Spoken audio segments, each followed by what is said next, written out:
بسم اللہ الرحمن الرحیم۔ رسول اللہ صلی اللہ علیہ وآلہ وسلم نزول قرآن کے وقت بہت سختی محسوس فرمایا کرتے تھے، اور اس کی علامتوں میں سے ایک یہ تھی کہ یاد کرنے کے لیے آپ اپنے ہونٹوں کو ہلاتے تھے۔ ابن عباس رضی اللہ تعالیٰ عنہ نے کہا، میں اپنے ہونٹ ہلاتا ہوں جس طرح آپ ہلاتے تھے۔ سعید کہتے ہیں، میں بھی اپنے ہونٹ ہلاتا ہوں جس طرح ابن عباس رضی اللہ تعالیٰ عنہ کو میں نے ہلاتے دیکھا۔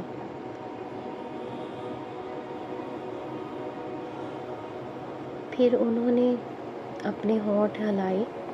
ابن عباس رضی اللہ تعالیٰ عنہ نے کہا، پھر یہ آیت اتری کہ اے محمد صلی اللہ علیہ وآلہ وسلم، قرآن کو جلد جلد یاد کرنے کے لیے اپنی زبان نہ ہلاؤ، اس کا جمع کر دینا اور پڑھا دینا ہمارا ذمہ ہے۔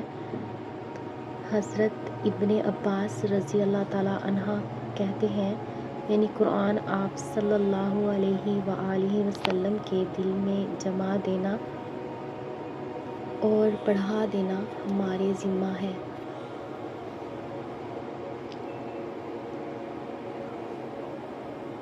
پھر جب ہم پڑھ چکے تو اس پڑھے ہوئے کی اتباع کرو۔ ابن عباس رضی اللہ تعالیٰ عنہ فرماتے ہیں، اس کا مطلب یہ ہے کہ آپ اس کو خاموشی کے ساتھ سنتے رہو،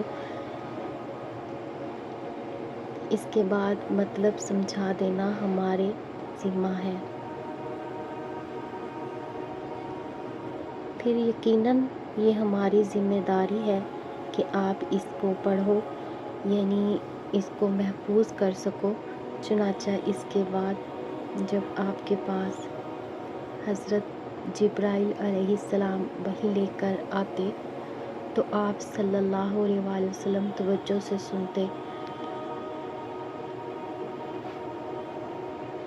جب وہ چلے جاتے تو رسول اللہ صلی اللہ علیہ وآلہ وسلم اس وحی کو اسی طرح پڑھتے جس طرح حضرت جبرائیل علیہ السلام نے اسے پڑھا تھا۔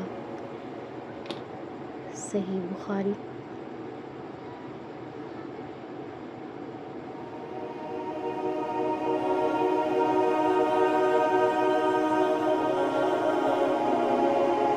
رسول اللہ صلی اللہ علیہ وآلہ وسلم سب لوگوں سے زیادہ جواد، سخی تھے،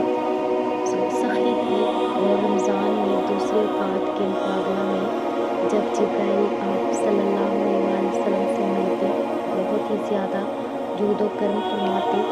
جبرائیل علیہ السلام رمضان کی ہر رات میں آپ صلی اللہ علیہ وآلہ وسلم سے ملاقات کرتے اور آپ صلی اللہ علیہ وآلہ وسلم کے ساتھ قرآن کا دورہ کرتے۔ غرض آن حضرت صلی اللہ علیہ وآلہ وسلم لوگوں کو بھلائی پہنچانے میں بارش لانے والی ہوا سے بھی زیادہ جود و کرم فرمایا کرتے تھے۔ صحیح بخاری۔